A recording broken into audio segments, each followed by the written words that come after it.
What's up, man? Don't stop singing on my behalf. Keep going. Dude, if I had the voice, I swear I could have been somebody. My voice is so bad. It's like, I mean, it's like nails chalkboard style. You know what I mean? You were killing it. You were killing it. Well, very nice of you. Yeah. Wow, flattery will get you everywhere. No, I mean, right I'm on. not confused. We all have our strengths, right, Jeff? And that's part Very of much life. so Like, true. you got to recognize them, and you got to go all in on the ones that match up with your 100%. passions. Because sometimes your strengths don't match up with your passions, and I feel like sometimes those two go hand in hand. And I think it's super important that I'm always reminding people, like, just because you're good at something doesn't mean that's what you should go all in on. What you just said really hit home for me is when your passions, something that you love doing, and you're just not good at it.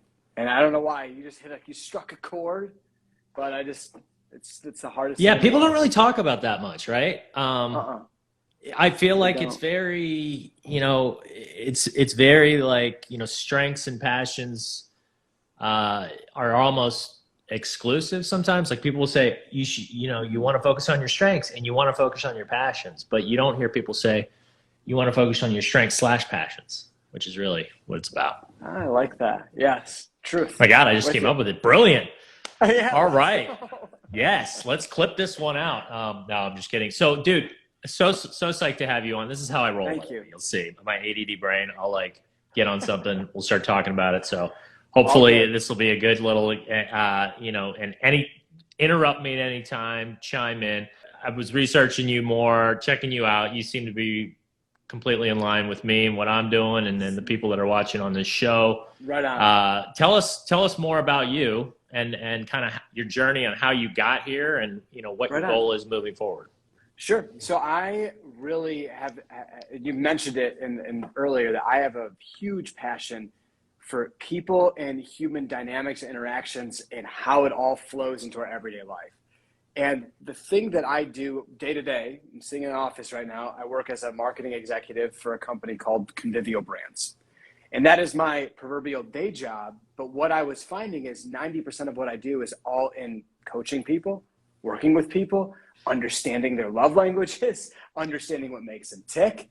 And I got that skill because I've really been fascinated by the dynamics between individuals and how people are so willing to just give up on each other. And they're like, you know what, you're toxic, I'm out.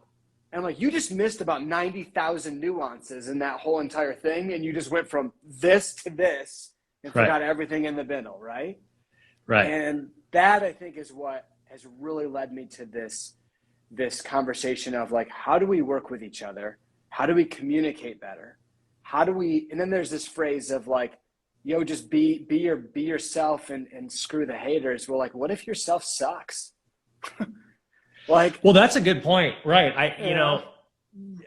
Everything's it's contextual. And one of the things I'm always screaming from the mountaintops is like, certain things hit home to certain people and connect with certain people because we're all different. We all have different DNA, biology, certain, like we're saying, likes, passions, and, kind of like you were saying earlier, like something I said struck with you.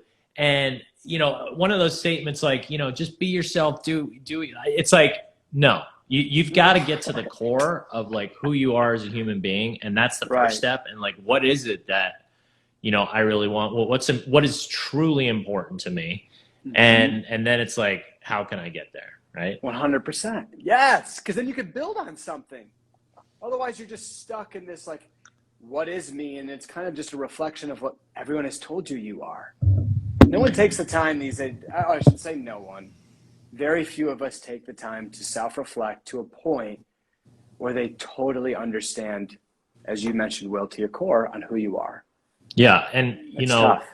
It's one of those things where I feel like the pendulum is finally starting to shift in terms of like, wellness is becoming cooler. Like there's a lot of apps out there that are helping you, with that type of stuff.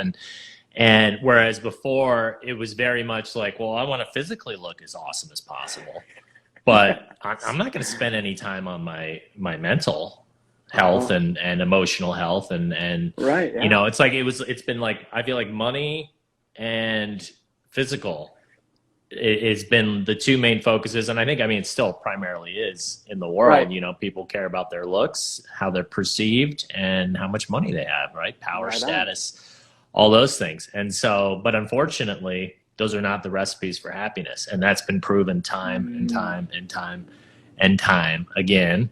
Yes. Throughout the universe. There's these universal principles that have been around since the beginning, Jeff, and they're going to be around until we destroy ourselves. You can't cheat them. You can't cheat the system. No. And we have these biological tendencies to want to be greedy and to get the gold and the big pot of gold, right? Because it goes back to our Paleolithic days when we were trying to just survive, and it made sense. We also have a passion for a greater purpose. Everyone that's like, yes. Why I have all of this stuff, but what's it for? If you really look at like certain people when they're talking about it, the most successful people, back to your point on happiness, Will, people who have a definitive purpose on where they're going. There's a threshold change that not everyone has. That's a great point, and that ties to my main definition. If I had to say what is happiness in like one word, I can even put it in an acronym. Do it. ABG, always be growing. Because if you're not growing and you don't have that, you know, what purpose, goals, you know, there's a lot of different ways to sort of to bundle that. But at the end of the day, if you just rest on your laurels and you get that big pot of gold that you thought was going to make you happy, and then you just like sit back and go, okay, I made it. Like your brain's going to go, well, what's our purpose? What are we moving towards? Like what's next? And if you just go, oh, well, we're good. We got it all now. Right? Yeah, right. You're screwed. You're never gonna be happy. Never happy. I've seen it over and over again. And it's this crazy dynamic and this broken world we're living in where it's like everybody's top priority is to get, I shouldn't say everybody, the majority of people, and it's becoming more and more this way in the world, unfortunately. Power, money, fame, like I said, you know, and to try to, they think that that's going to bring them happiness, and they spend all their time on that, and then they neglect their other things. Most people never get that, right? So they're just the hamster wheel spinning their whole lives, and then at the end they go, okay, so, you know, on your deathbed, what's up? How'd it go? And you're and they have tons of regrets, and they're like, God, all these things that I should have done. And then people that even do get that, like, I think it's fortunate when you do get that. And I was fortunate when I sold my business to get that feeling of like, okay, I never have to technically work for the rest of my life.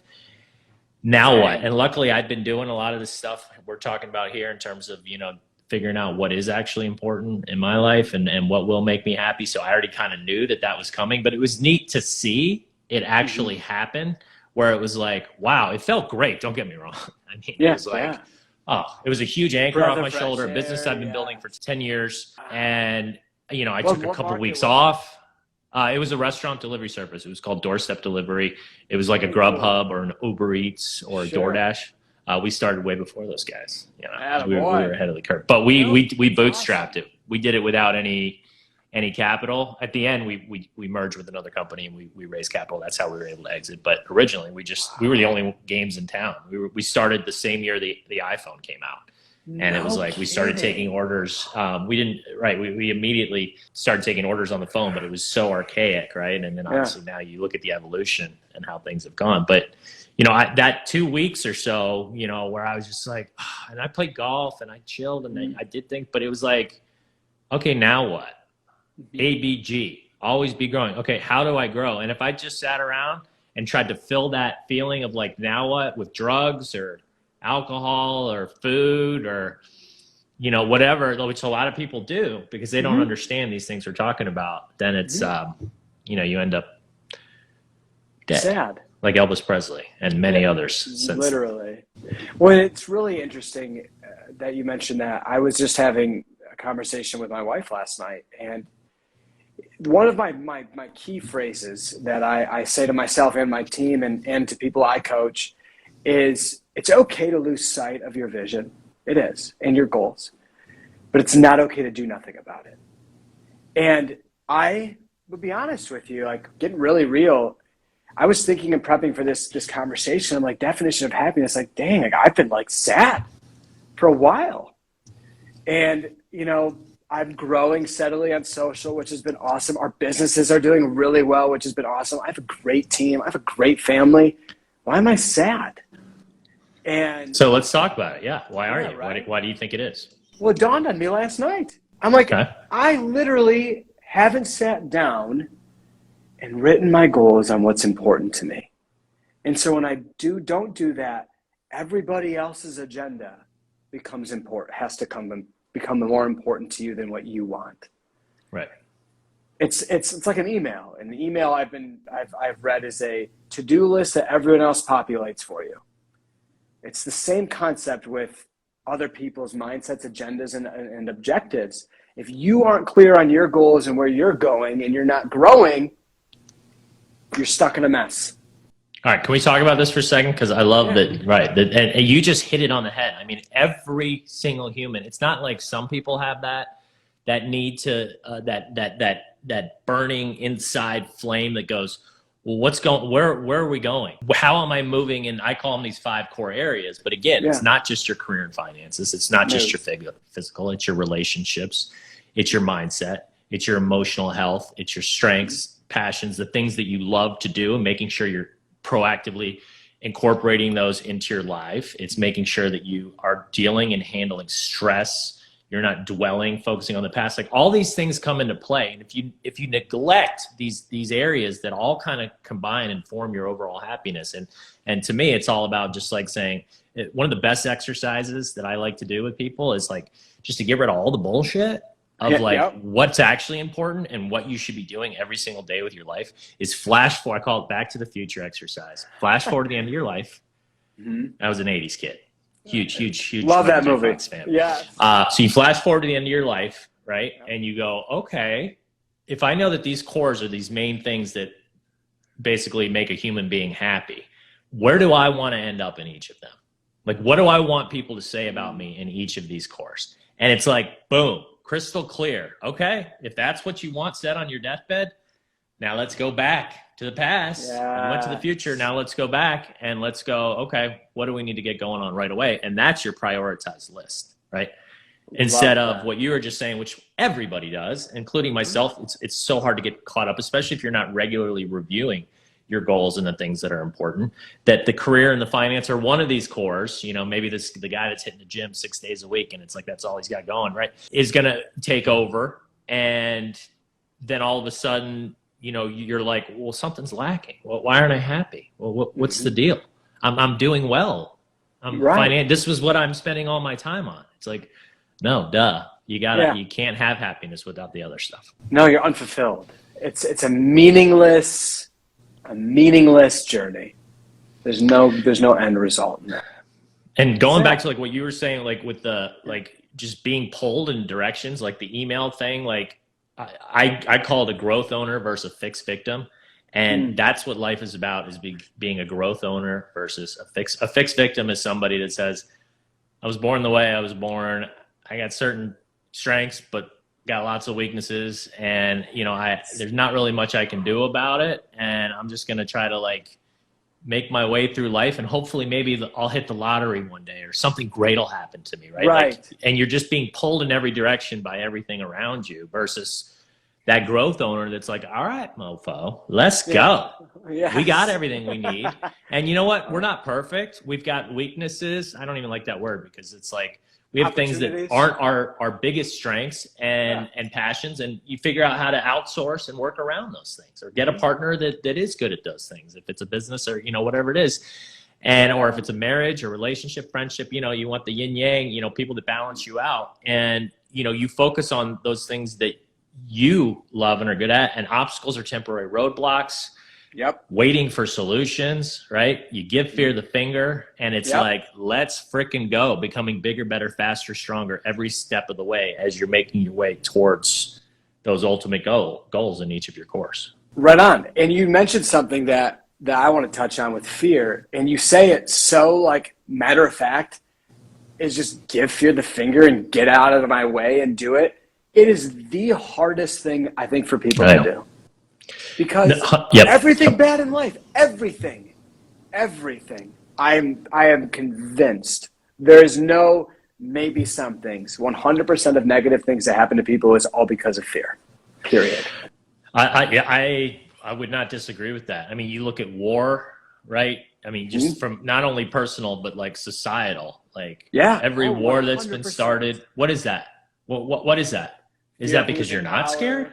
Is that because you're not scared that you're building nuclear weapons? Because if you weren't scared, and it was more of a, hey, we're all on the same team here. We're one species on this planet. Like, let's work together and save this motherfucker before it's gone, and 100%. Help each other to become our best versions of ourselves versus, oh no, we got all our stuff over here. You're trying to take our stuff. You know, we're gonna go ahead and build nuclear weapons, so you know what's up. Yes, fear leads to greed, and then everything else. But yeah, fear is the root of all of it. Go ahead. What's that? Go ahead. No, please. I was just going to say there was one moment I felt like we all united. Briefly during that first wave of COVID in early part of 2020.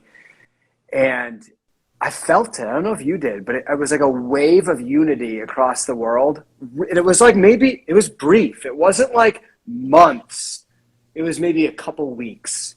Well, so here's, yes, weird. In general, I agree. But let's not forget that it wasn't the whole world.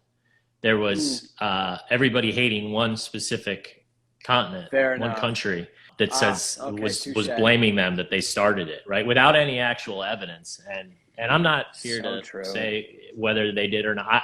You know, in my opinion, though, the way we all rushed to conclusions and united against this one, it was awful. And then, what ended up springing from that, there was a lot of hate crimes on Asians and, everybody being against China just really, and it still has a rippling effect. And there's still prejudices out there. And you still, and it's unfortunate because it's like, correct me if I'm wrong. I'm sure there's a ton of people down here that could go, hey, we'll point to this article. But I don't think there's any definitive evidence that China did this on purpose. Why would they want to shut down their entire economy and all this stuff? It doesn't make any sense. So, well, let's kind of sidetrack that on that note, and because I'm with you. Why do we not give people the benefit of the doubt, Will? I feel like you talk about that all the time. You have to if you're going to talk about happiness. If you're constantly thinking about the world is out to get you, why do we do that from your perspective? Why don't we give people the benefit of the doubt? I think it goes back to fear, greed, all those things we were talking about, like where it's like, well, first of all, so here's my motto when it goes to, so this kind of ties to trusting other people. Unfortunately, we do live in a world where there are, for these reasons we were talking about, a lot of motives that are not pure, right? Not like, hey, I genuinely want to help you in the world. Like there's not a ton, that's not the majority. Let's just say it that way. People are out for themselves. People are out, and somebody's got a family, their family's going to come first. Like I get that. And again, that comes back to biology and Paleolithic times when it made sense. And our brains are still in that mode. We haven't evolved past to where it's like, no, actually I can get more out of life by giving people, right? It's still that like more greed. And so giving people, I think the benefit of the doubt, I think is tough because to me, the way I am fortunate, I used to be more apt to do that. And now my motto is don't trust people until they have proven to be trustworthy. And I don't say that to be a cynic, and it's not like I'm going around like I don't trust anybody. I'm very open to people, and I'm like, God, please show me. So like if I enter into a new agreement with a new company for my business or something, I will never do a long-term contract ever. And if they demand that, then that's not what I'm doing. I will do 1 month at the most, and I will do a little trial, and it's always, hey, here's you, here's me. Here's you, here's me. Let's twiddle our little thumbs together and see if this is going to synergize. And you're saying a lot of great things to me on the phone, but you know what? I've heard all of that before for people that did not perform. So show me, prove it. Prove that what you're saying is true and that you're going to do what you say and say what you're going to do. And to me, that's the only way, especially in business, to do things. But honestly, and everywhere in life, relationship, I mean, you just can't blindly trust. Because you'll get burned, but it's kind of a fine line of walking that kind of gray area of you don't want to be pessimistic, but you don't want to be overly trusting either. You kind of got to be like, okay, like I know generally people are good and I want to bring the good out of them and let me give them a chance to show me that type of thing. Right on. It's really interesting. So you and I differ on that opinion a little bit, and I love that, by the way. The portion that I feel is for us, and maybe I'm relating this to myself, right? Like I have recognized that whenever I have trust issues, it's gone from me making a bad decision on investing in somebody. So if it comes from me making a bad decision on investing in someone, then the only person that can change is whom I'm investing in. So then I get to have the power in discerning on who is right to give my trust to. And if I'm giving trust, then I think trust is given as a gift until somebody ends up shattering it. And then and depending on how much they drop it, so to speak, like if you give someone a vase and they drop it and a little crack happens, yeah, we can meld that back together. You're going to have to give it some massaging and some help and TLC. But you freaking slam it on the ground and it's in a million pieces, like it ain't coming back together. And it's out. So I see it as more of a gift that we can give or choose not to give, but that puts way more pressure on us to then choose who we give it to wisely. But that's my perspective. Yeah, I don't think. Yeah, I love that perspective, and I want to try to marry the two because I don't think they're mutually exclusive. So for people that are listening, like so that they're not confused, because I think we're kind of saying the same thing. So So when I say people have to earn their trust, I'm willing to give that gift to them, like you calling it a gift, however you want to say it. Sure. Give it to them for a short period, but they have to then earn the rest of it, right? So it's like I'm giving them a little piece of it, but I'm not going all in and giving them a year's worth, and a ton of money to set just because I'm like, hey, you sound like you know what you're talking about, right? So let's call it like maybe the advice here, the takeaway is give people a piece of your trust, right? Because you don't want to go around cynical. That's not going to do you any good. You got other people. Working with other people is the way that the world goes around, and you can't do it all yourself. So you got to work with other people. I've always said finding, hiring, relationships, whatever it is, good people is the hardest thing on the planet. It's like for my company, it's always the number one priority. It's like, no, this isn't just a side annoying thing like, oh, we got to hire people. It's like, no, who we hire is everything. And they need to treat the company like their own. They need to, be proactive. They need to do what they say. That's a big one. You say you're going to do something and you don't do it. For me, that's like one of the biggest early red flags. Like, same. Okay, we're newly working with each other. You said you were going to do this and you didn't do it. Why would I trust you, right? And I'll usually give them a couple strikes, but then it's like, okay.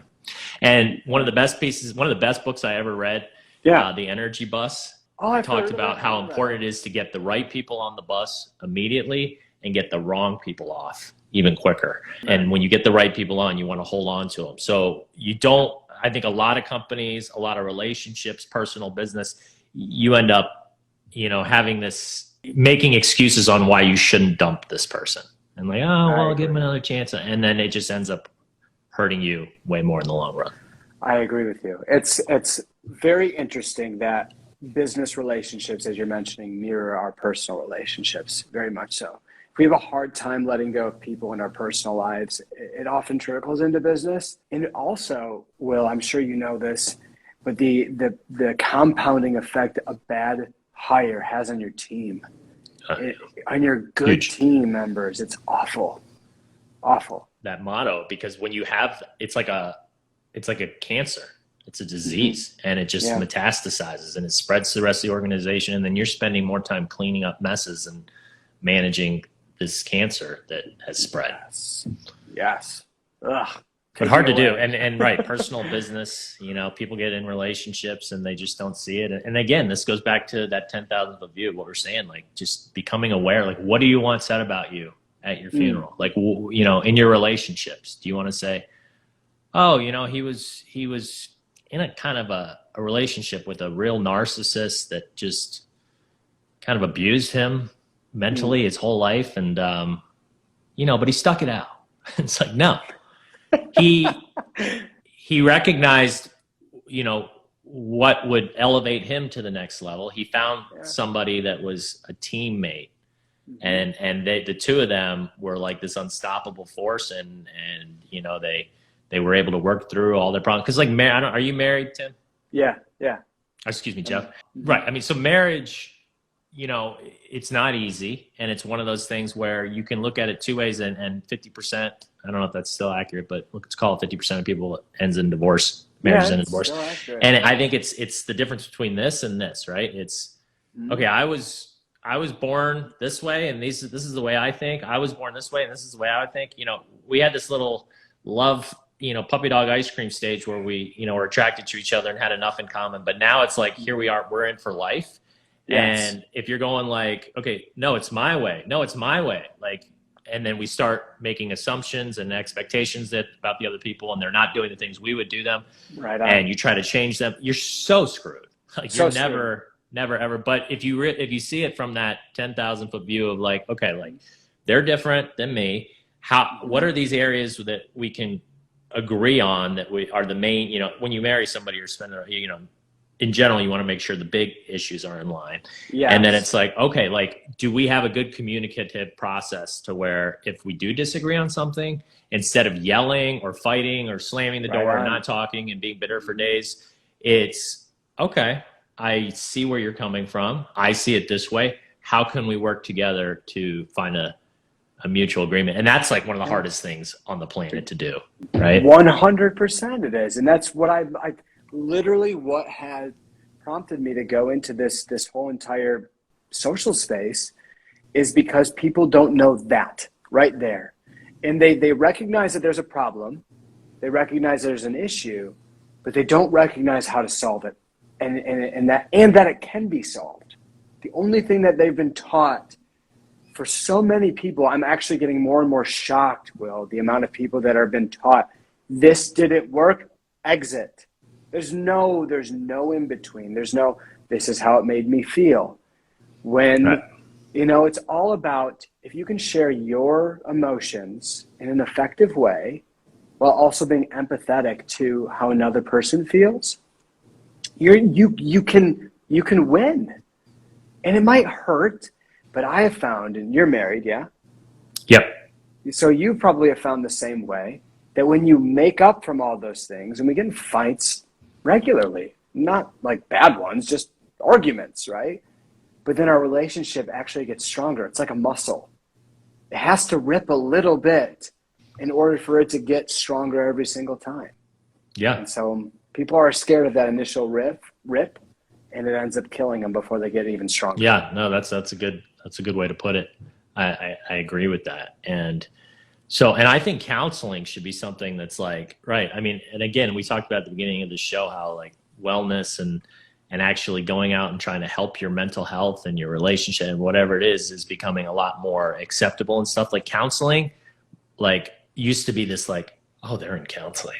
Right on. Yes. Whereas now I feel like it should almost be like mandatory. It's like everybody should, because there's always going to be issues. You know, even if like the most perfect person in the world can do all these things, like we were just saying, which there's no such thing. There's always going to be things that you don't see, that you think you know, or you think you see, that another person will be able to kind of help you to sort of say, hey, like let's step back and let's look at this. And my wife and I are in counseling, and you know, it's been one of those things where, oh God, I can't even tell you how valuable it's been. Just awesome. and the dynamic of how our relationship has changed from, you know, in the very beginning, it was a lot more like that.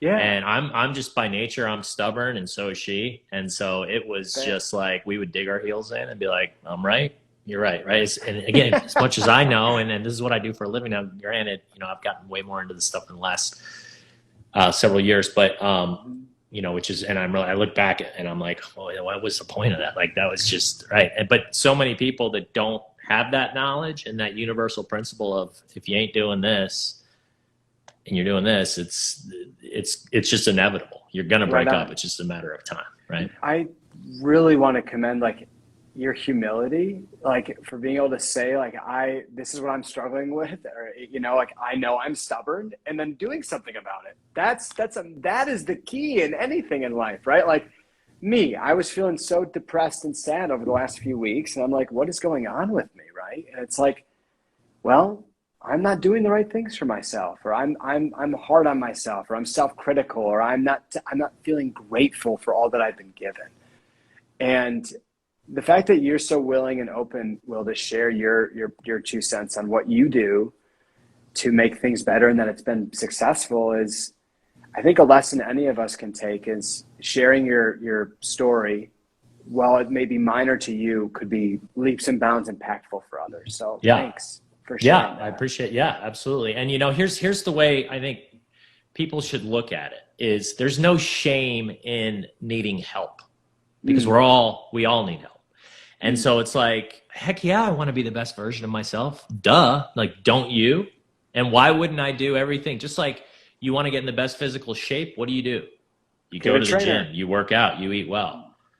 But yet people, up until like, again, recently, it's finally starting to click and I see it and I love it. But until recently, right, it's been like the mental stuff is just like this sort of like shameful and God, what an awful way to go through life when you're like, is my brain broken? Does everybody have these types of feelings? Is there any way I can fix this? Like, and not being able to talk to anybody. And our parents' generation, I mean, just one generation ago, that's pretty much how it was. I mean, forget about it, 2 generations ago. I mean, it's gotten better and better, and luckily my parents were hippies, right? So they kind of broke that. Well, my grandfather was a general in World War II. So talk about opposites, going opposite ways. He boycotted the wedding, didn't talk to my mom for like 20 years, but they ended up reconciling before he passed. Thank God. I'm glad to hear that.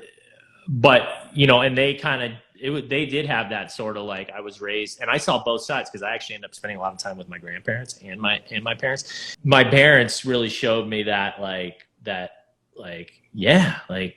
just be your best self and, believe in yourself and do what it takes and, no shame and, versus like that other side of my grandparents, which I learned a ton from them as well. From like the career, the financial and other aspects of my life. So it was great. I feel fortunate to have had that. But, there was more like, okay, whoa, we don't talk about these things. Not even within the family, let alone on a podcast to, all these people are listening. Wow. That's so fascinating. I mean, I don't have the military that I had was not that high up in our family. I mean, my grandfather was, I think, a writer in World War II of all things. And one of my great uncles he was like a typewriter. Like they needed those people to do that. Right. And then there was somebody that was an airline pilot and such, but the not rigid, but discipline of the military, of a career choice, which is when you're a general, you are moving through the ranks and you made a decision to do so. That brings about a whole different set of a lifestyle that I think my family had. But, it's really fascinating. I was just speaking with my father about that myself. And he's like, yeah, Jeff, like therapy was like, hell no, when I was even like 15 years ago. And the fact that we can talk about it now and it's recognizable and that people want to seek progress and health in their own mind. I agree with you, Will. It's really cool to see people actually choosing that and moving forward with it. No doubt. It's hard to accept the fact that we need help sometimes. Right. And again, like, I think we trick our brains into thinking we're doing better than we are. Right. And that's why it's important to do that.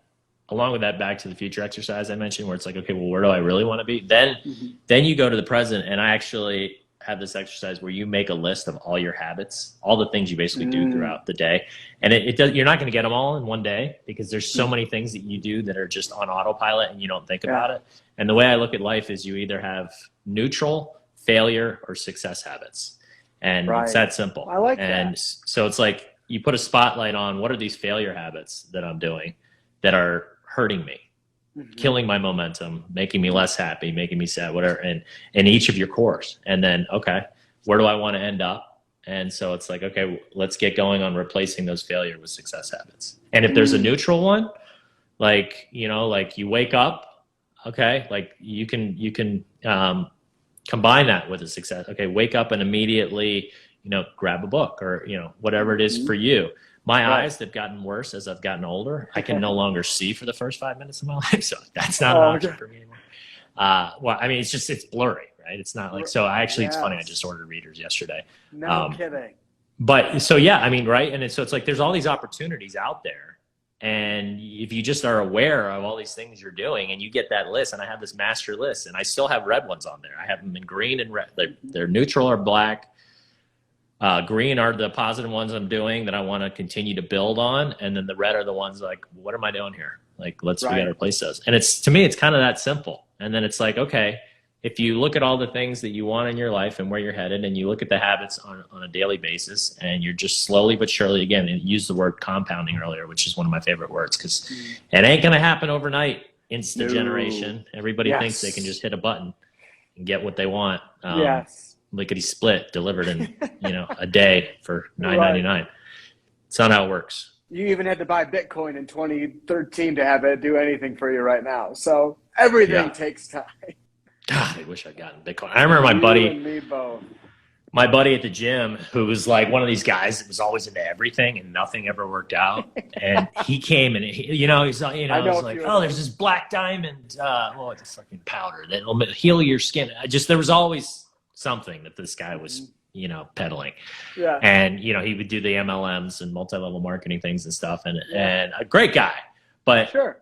He was one of those guys and was a hustler but he had that kind of what we were talking about overly with trusting. He had that over trusting, like he'd hear something that sounded good and he'd be like, let's do it. Baby. I'm all in. And Bitcoin was one of those things, which at the time sounded just ludicrous to most people. Right. To me. Yeah. And he got in pretty big and he did very well. Wow. So unbelievable. I know it's crazy how life works. But then, and there's another person that I know. She was a model, and she did a job, and they asked if they could pay her in Bitcoin, and it wasn't like a huge job. This was way in the beginning, and she ended up getting like a ton of Bitcoin for the job because it was like so cheap. Bitcoin was so cheap, and then I think she did a couple more jobs with them, and she's now like a multimillionaire.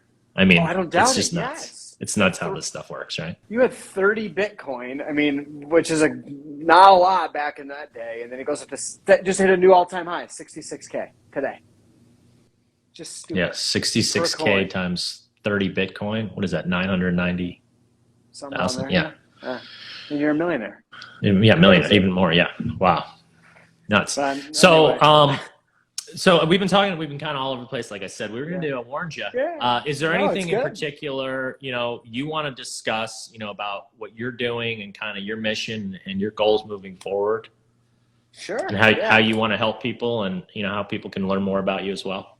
Yes. So for me, I'm kind of in the middle stages of the beginning stages, folks. So I had started this journey in 2020 just to help people. And I wanted to share, what I'm passionate about, and that's turned into this whole bit of online content. You can find me on TikTok, YouTube, Instagram. In the next 6 months, YouTube will be further bolstered, and a website will be built. And then looking at, I do have a 12-week coaching program right now that I've had a few clients for. It's been great. And moving that into an online course format in the next few months. So if you want more information on that, it's called Getting from Confusion to Clarity. And it'll be in my Instagram profile. So head on over there, give me a follow, and shoot me a DM. We can do that kind of that deal. So awesome. And I'm working on my online curriculum too. I'd love to compare notes and see what you're doing, what I'm doing, and again, synergy. Using others to benefit each other. So I'll DM you separately and we'll communicate. Cool. Yeah, but that's awesome, man. That's it. We're all so lucky now, right? You don't have to go spend your time. I think the friction is greatly reduced in terms of doing these things that are good for you. So you can just click a button and in your privacy, your own home, and get the course, and it has video. I don't know if yours does, but a lot of them, you get the videos, and then it's got the content, and it's, I call it gamification is my big word and theme of what I'm trying to do. It's like gamify things, reduce the friction to help you to do the things that are good for you. Make it fun, make it exciting, rewards, competition, social connectivity, all these things that you see a lot of these companies, the smart ones that are doing, like Peloton, right? They have all those elements, right? And then it's become a religion. people like can't wait to work out, right? I Like, know. duh. Like let's people use our fall brains through. are built a certain way. Let's use that. Let's trick them to get them working for instead of against us. Right on. So true. It's very, very cool what we're seeing the world do, and I think it's just going to get even crazier. I've been reading about the metaverse. It's starting to blow my mind a little bit, but Yeah. Is that the metaverse? Is that what the Spider-Man one was? No. Now Into the you're universe. in my geek cord. Into the Spider-Verse. Yeah. Spider-Verse. Yeah. People No, know the my Marvel kid and I thing. watched that like 8 times. Fascinating. Good. But yes, no, But there's a whole thing on the metaverse right now, like literal our community, our world could have like almost like Ready Player One type of right. dynamic, which is scary but cool. I know. I haven't gone quite down the rabbit hole, but I've read some stuff, and it is very fascinating. Yeah. I need to look into that more. Well, Jeff, thank you, my man, Yes, for being it's a on. pleasure. Truly appreciate it. This was great chatting. And where can people find you? What is your website? Jeff, it's just my name. So Jeff Kallil, KALLIL.com. Double L. Okay, I spelled it wrong here, so I need to correct that. I didn't even notice. You would have escaped free, man. Escaped. I'm gonna fix it. I'm glad you told me. Yeah. Yep. Okay. And then same handles across all platforms: YouTube, TikTok, Instagram, Twitter. That's it. Love it, man. All Thanks right. for being on. Yeah, I'll Thanks, Will. I'll DM you separately, and we'll chat about course stuff, man. Great talking to you. Man. This was fun. Likewise. Thanks for reaching All right. out. Take Cheers. care. That's it for the 5 Core Life. If you haven't already, go ahead and hit that like button on this video and pound that subscribe button so you get notified when new episodes drop. Also, please fill out the free 5 Core Life Evaluator quiz. It's a great way to get a baseline of where you are in the 5 cores and which of the 5 cores you need support. In addition, you'll get some actionable advice that you can apply and start improving your life in the areas that you need it most. That's it for today's episode of the 5 Core Life Podcast. Have a wonderful day. Get moving. Gain momentum. Join the movement. Join Emmett by going to moremomentum.com to take a free life evaluator quiz on where you currently stand in each of your 5 cores.